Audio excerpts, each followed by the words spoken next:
Hi, um, this is Kelly from Diamond Pennies with Kelly, and I haven't been on here in a long time. I just haven't felt good, and I've been anxious, and it's just been a hard time.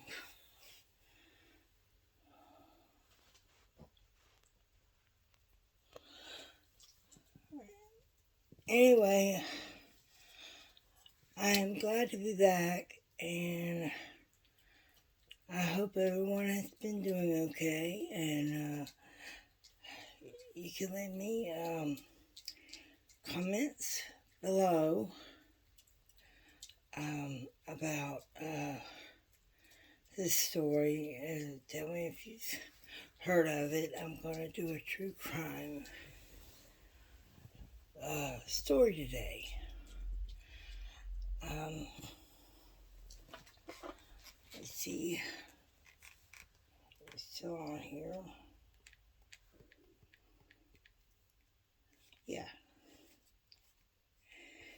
And it is called Justice Story, the real life monster who inspired the Scream movies.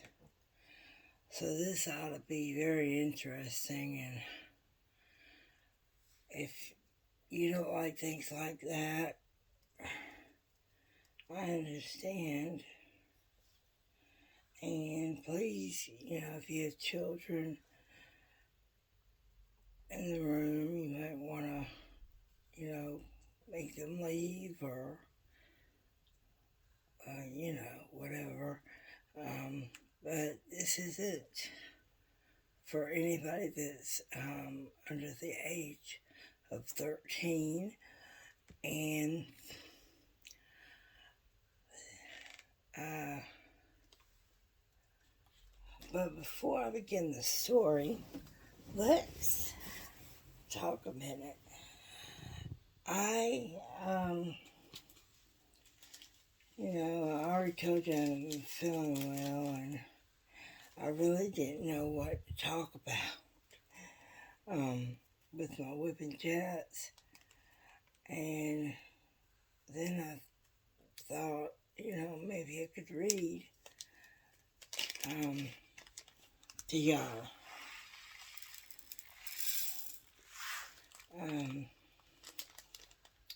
Sorry, I say a lot. I don't know why, but gotta find my glasses.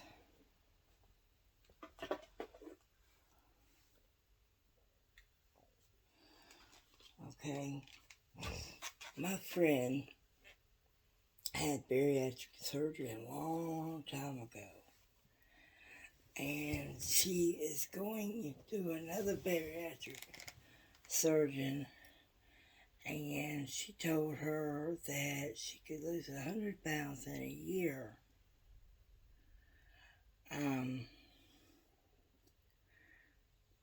If she does it right, follows uh, um, what she's supposed to. So far she's lost 44 pounds. I am so proud of her. And she don't watch YouTube that much, I don't think. She does for her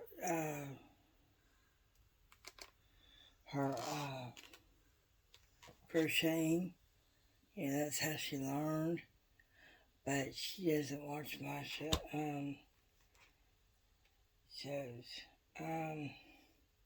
So if anybody wants to give me their opinion on where Brian Laundrie might be, the one that they're wanting to talk to about Gabby Petito's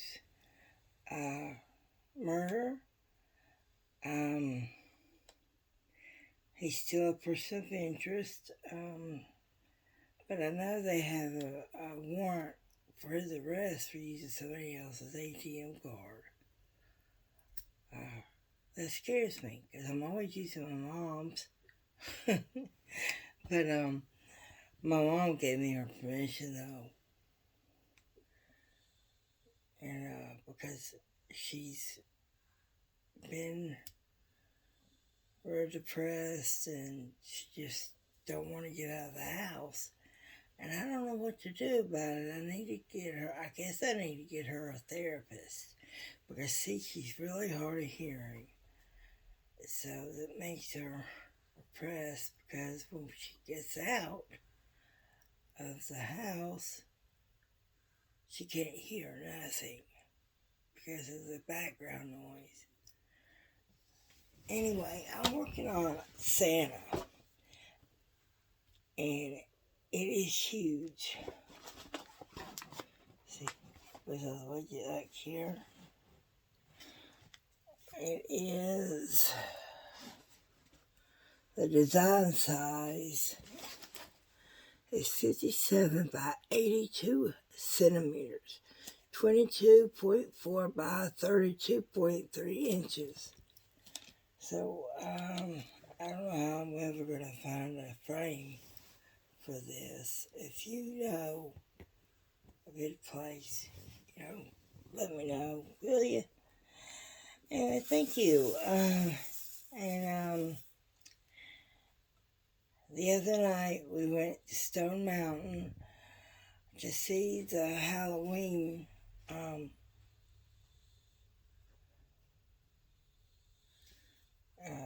Halloween displays they have out, and if you are from a ways away and don't know what Stone Mountain is, it's a state park in DeKalb County, Georgia, where they have, a place called Crossroads. And they have different stores you can buy things in, and they are expensive. But they do have this really nice blown up glass shop. And I'm always going in there when we're there to get me a rose. I collect roses. And so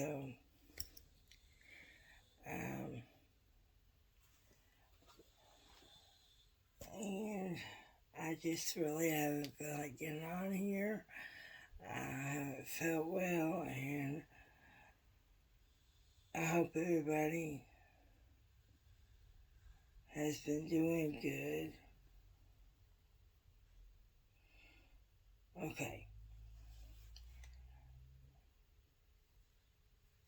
Now, this guy, his name is Daniel Harold Rawling.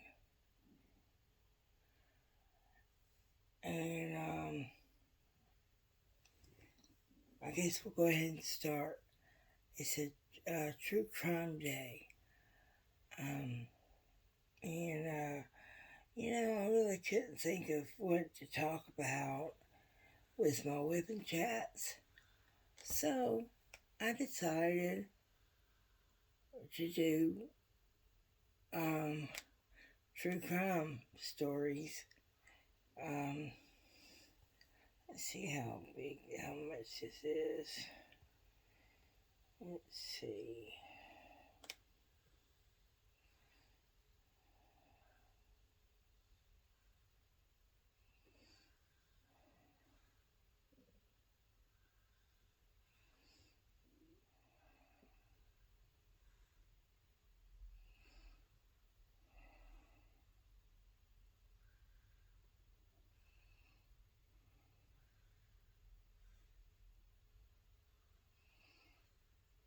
Okay, it's not that much.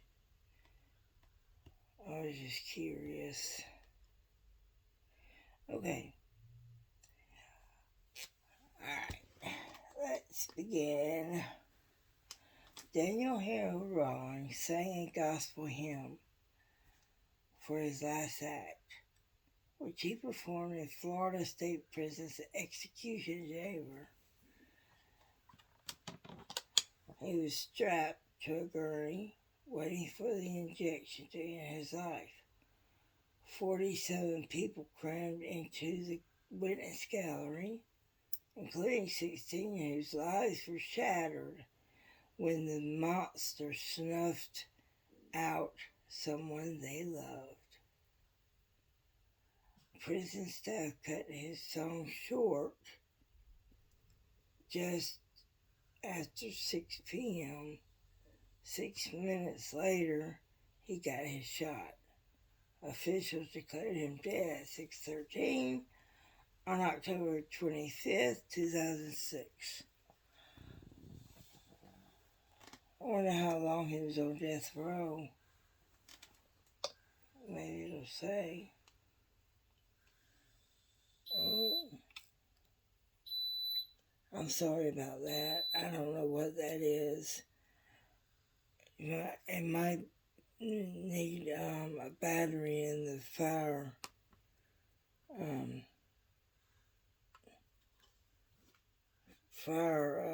thing on the wall, because my fiance tried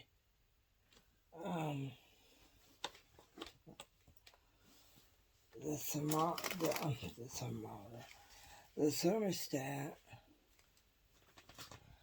and still doing it. So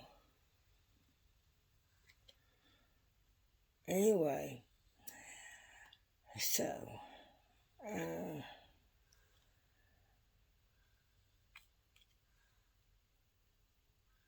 don't know. I've never tried to read and do this at the same time. So forgive me if I have to stop and read. Okay. So he was executed. A relative of one of Rawlings' victims told the Gainesville Sun that watching him disappear made her feel better. And you know, this guy is not that bad looking. And why would he kill? Well, anyway, I read it a little bit earlier, and then I had to switch this back on. So I know a little bit. Let's see here.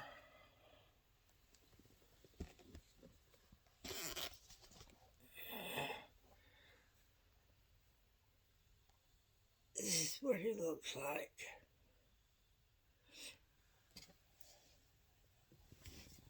Okay. But Rawlings did not really disappear that day. He lives on and on, at least in spirit. He's likely to be at the center of many parties around the country this Halloween season. Because you remember they said that he was the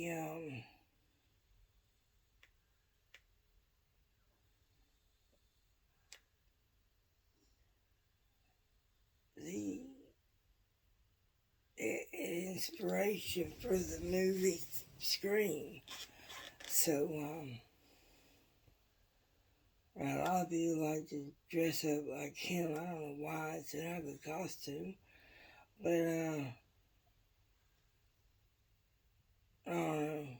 I like Snow White, Cinderella, and stuff like that. I wouldn't dress up like no witch or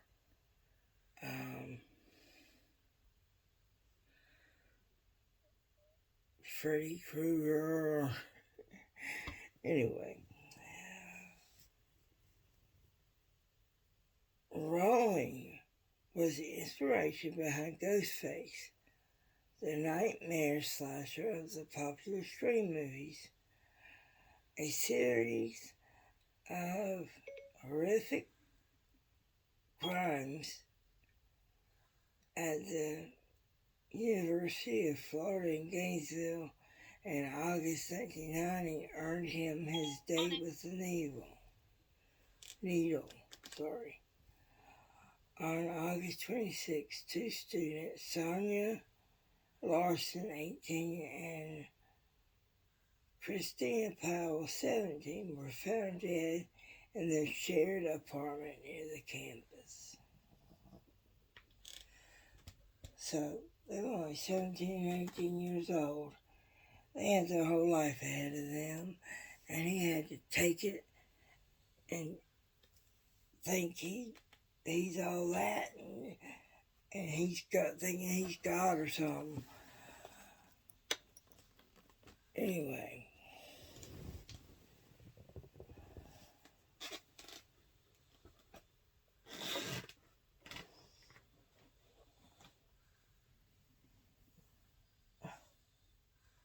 Hold on. Gotta find it again.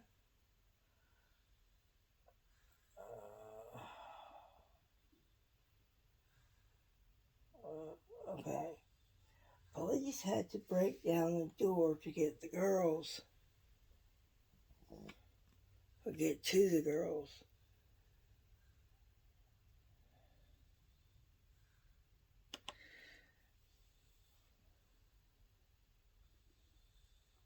Both Larson and Powell were dead. Repeatedly stabbed at them, bodies mutilated. The killer left them in provocative poses with their arms extended above their heads, wrote J.T. Hunter in his book on the case, A Monster of All Time. You know, I used to read all the time, and I might get that book. That sounds like it would be a good one. If y'all know of any good books, why don't you let me know?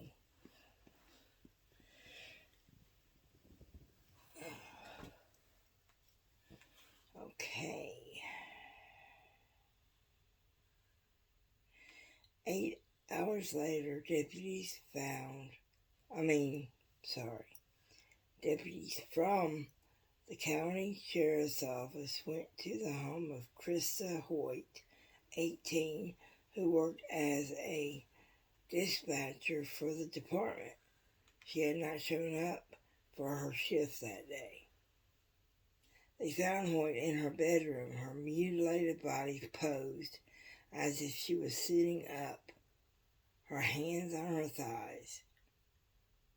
Her head was across the room, propped up on a bookshelf, looking out as if it was surveying the scene. Oh my word. Oh my goodness. That's just terrible. That's just gross. You know, I didn't get that last time when I wrote.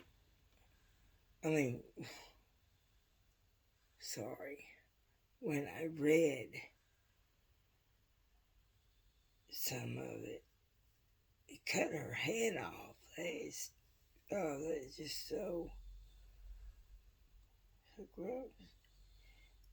And, so, 2 days later, there were 2 more bodies. Roommates Tracy Paulus and Manuel Taboada, both 23, killed in their apartments. And here's what they look like.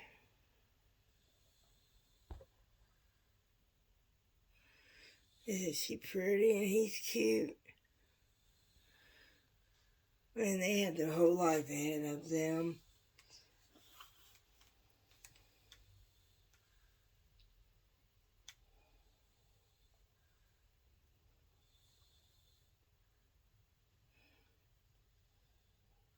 Okay. Let's see here. Now, the police have to be starting to put two and two together. I mean, they have to be connected, because all of them are mutilated in some way, and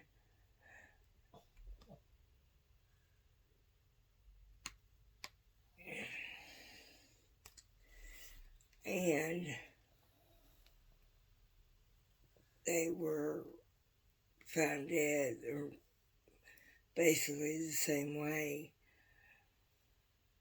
So, police have many reasons to suspect these killers were connected. The women victims were young, petite brunettes. All had been sexually assaulted, stabbed, mutilated, posed, and wiped down with cleaning fluid. Well, I guess that was a bit smart. So let's go on and read, see how they caught him. The killer entered through unlocked doors and windows. If they were locked, he used a tool to pry them open. Yeah, this guy has problems.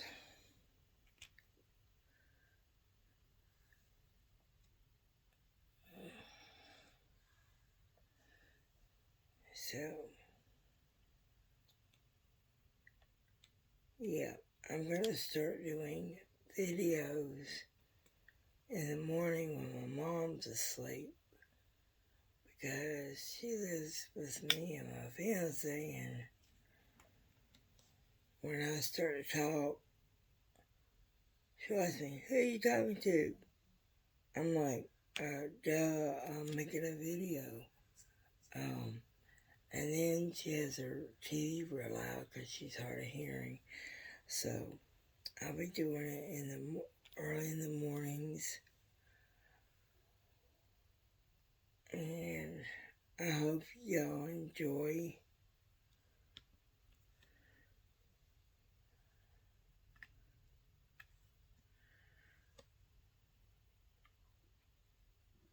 The stories and the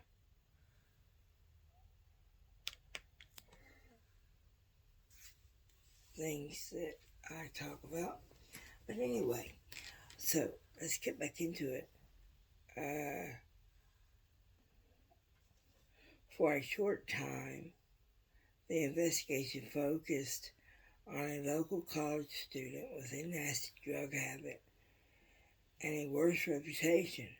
He landed behind bars after slugging his grandmother. Nice dude. I mean, that's terrible. Hitting your grandma.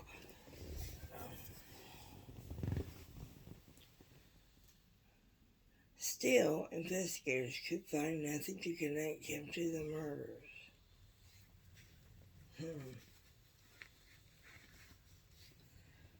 A scan of criminal databases identified a cold case, a triple murder in November 1989 in Louisiana. That had some similarity to the college town slaughter. Tom Grissom, 55, his daughter Julie, 24, and his grandson Sean, 8, were stabbed.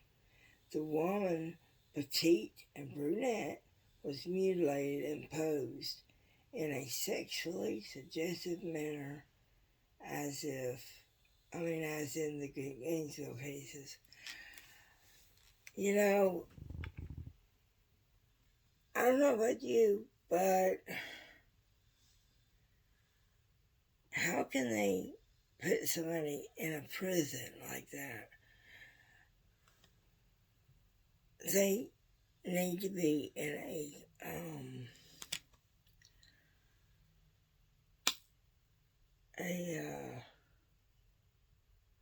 mental institution until they go to meet their maker.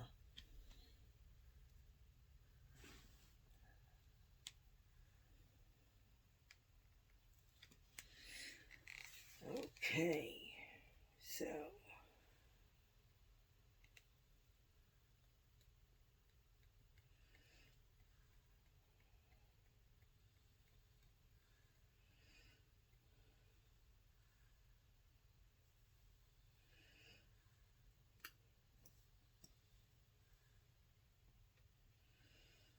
here's some pictures.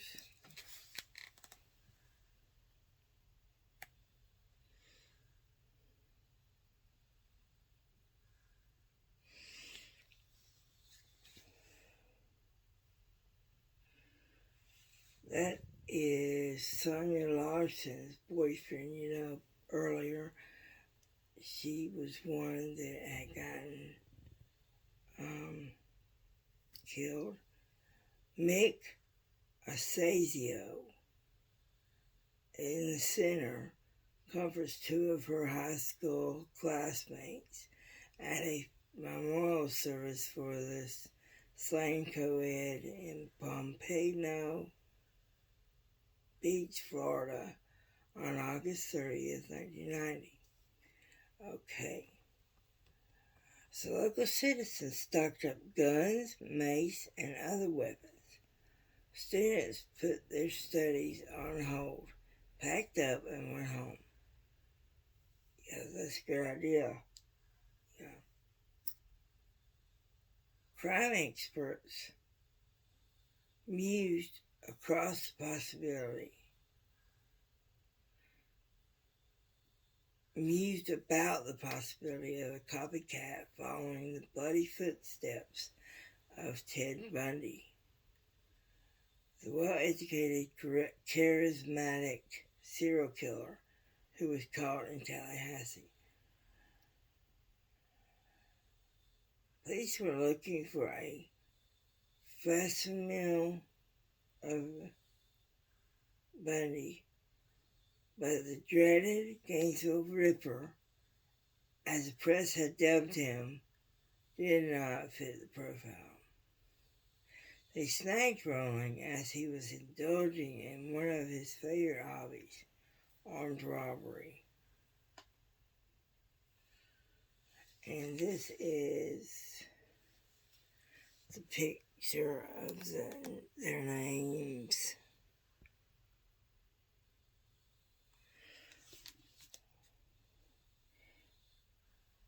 His attempt to make off with the cash in a Winn-Dixie and a Pella was his downfall. Good.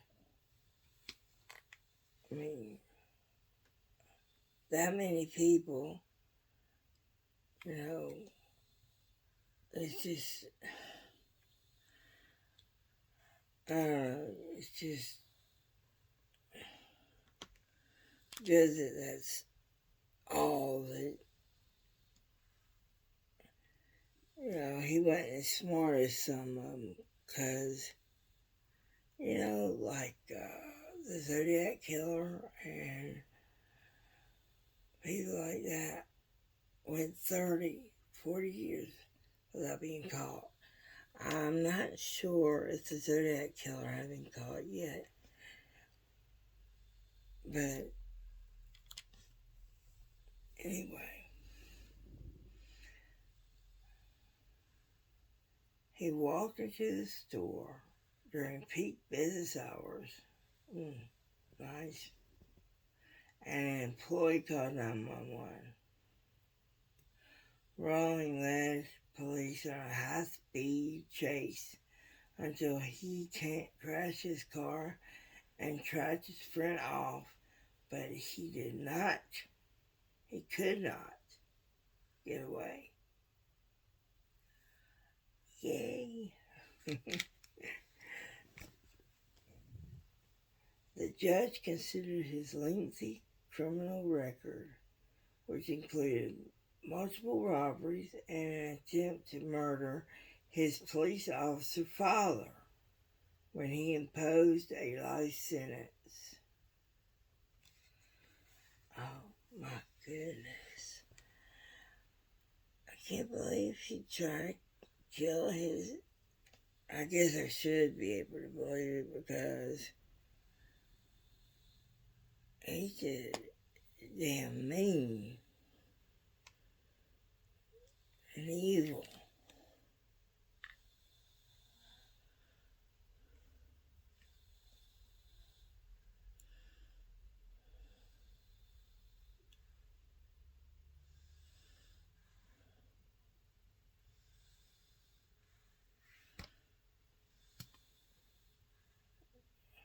A DNA test using a sample of Rowling's blood obtained during a tooth extraction provided a tentative connection of the murder. Other forensic tests later lengthened that link. Oh, they had Sonia's name on this tree.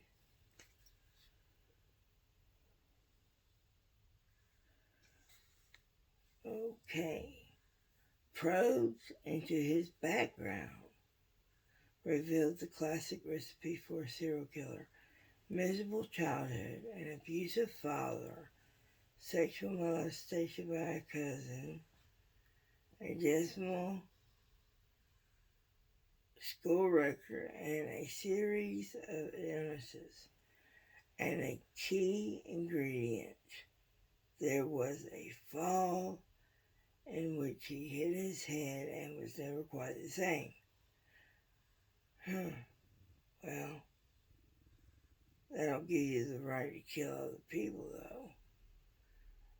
Later came drug use, jail time, a troubled marriage, and a divorce. Wow. Well, I can understand trying to kill your father if he's really abusive, but, you know,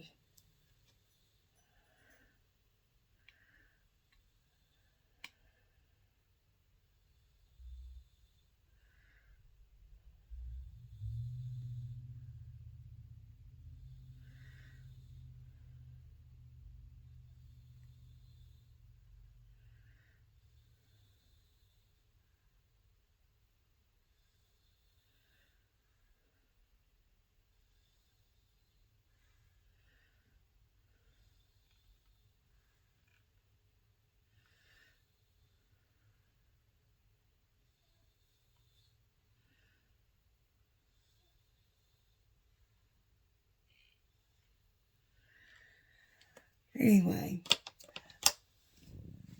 so Rowling couldn't resist telling a cellmate about the murder. Yeah, people are always running the damn mouth. Get them in trouble, which is good, you know. But, if I did something,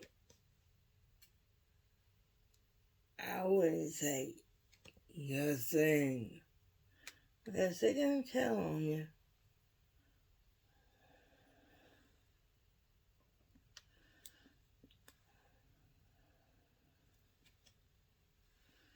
Yeah, they sure will.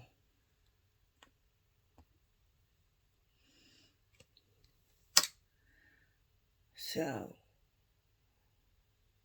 after several interviews with a writer who became so interested in him that he proposed, he became a media star. Then he offered detectives a detailed confession of rapes and murders before the Gainesville rampage. In a surprise move, he pleaded guilty at his trial, which started on the day after Valentine's Day, 1994. I was 23. He was sentenced to death.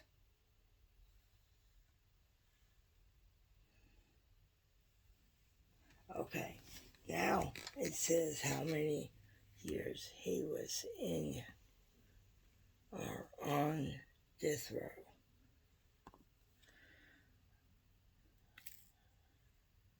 So let me know about my sanity here. Do you guys think I'll get done by Christmas? Because I'm going to keep working on it. So that's my clock.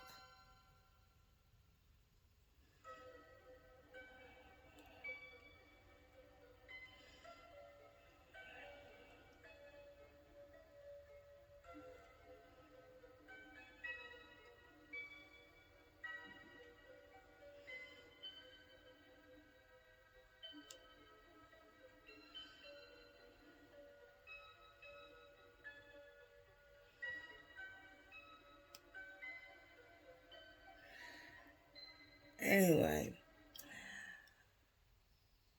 I don't understand how people can be so mean and do crazy shit like that.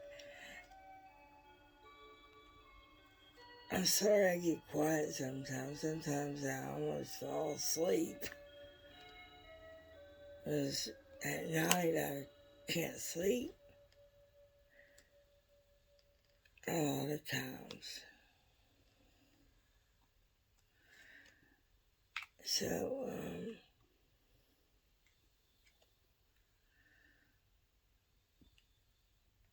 after I'm done with the junk food I've got in this room, okay, I'm going to go on a diet.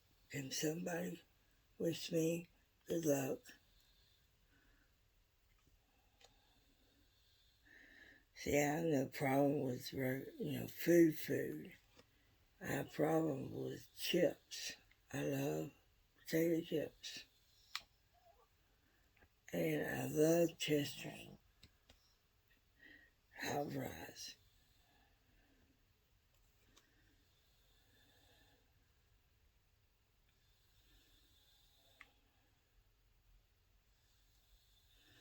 Yeah.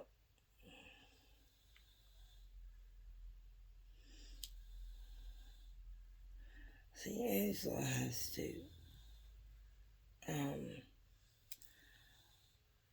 see, I had bariatric surgery, the gastric sleeve, but then I started eating chips again, and, but when I'm eating food, my dinner or something, I get really full really fast still. So it must still be working and hasn't stretched my stomach out. But wish me luck, and I would appreciate it.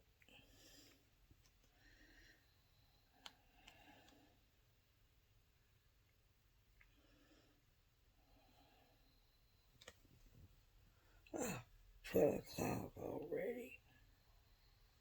And my mom sleeps during the day a lot because she don't go to sleep till 4 or 5 in the morning. So I wake her up around 12.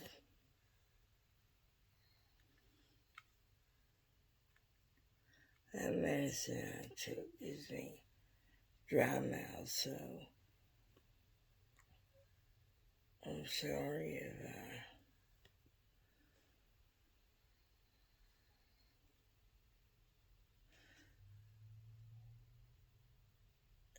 it sounds weird, whatever. Okay. During his dozen years on death row, Rawling wrote and created artwork for Murderabilia websites. Meanwhile, the Gainesville massacre became fodder for the growing field of true crime TV. After watching a special about Raleigh, a young actor and writer, Kevin Williamson, banged out a script based on the crime. Miramax bought the work for $400,000. The teen horror comedy launched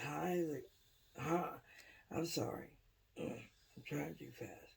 Launched both a highly successful movie franchise and Williamson's career. Scream and its sequels have been credited with reviving the dying art of the horror film. But on the dark side, the movie was also blamed for inspiring a few budding young rippers. And that is that. So, please tell me at the bottom of the comment section what y'all think. I can't. I mean, he was only on death row for 10 years like Ted Bundy, but, you know, Florida goes through, was killing you faster than other places, like in Georgia, where I'm at. They could be on death row for 20, 25 years. You know, I think that's ridiculous. I think they should do like in the old days. You know, they were sentenced to hang and then they were hung. They didn't have no appeal back then, which, you know, I feel sorry for people that's been exonerated, that didn't do what they were accused of doing. That is just sad. So, I understand that they have to have